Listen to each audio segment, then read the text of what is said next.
May is National Stroke Month, and one local man is sharing his story to push the importance of knowing the signs. Fox 12's Deborah Gill has much more on his story and the life or death race against the clock to identifying and treating a stroke. When the EMT said, "You're having a stroke," it didn't really register with me. February 28th was just a normal day for 75-year-old Leon Stroud.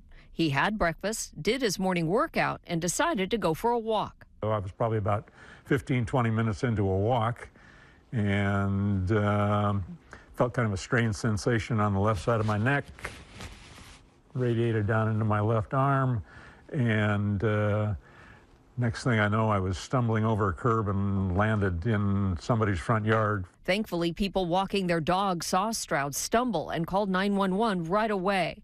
EMTs were able to get to Stroud in less than 5 minutes, and at that point, Stroud couldn't even tell the first responders his name. I recognized that I was trying to say my name. I was slurring the words. That's when everything went black. Stroud said he didn't remember being loaded into the ambulance or getting to the hospital. In fact, he doesn't remember anything until he woke up later that afternoon in recovery in the ICU at Providence St. Vincent. And it wasn't until the next morning that he learned of medical team's quick work to treat him. Within 30 minutes or so of my arrival at the hospital, done a scan, located a second clot. Within an hour of his arrival, doctors were able to remove the clot from the right side of his brain.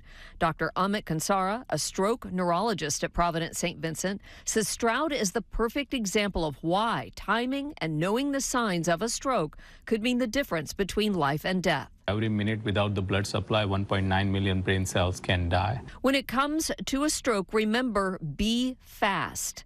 B, balance. E, eyesight. F, face. Keep an eye out for weakness in the face. A, arm, dropping and weakness in your arm. S, speech, slurring of your words. And T, time. Call 911 and get to the ER right away. I don't know who the people were that called on my behalf on the street. That was probably life-altering, what they did.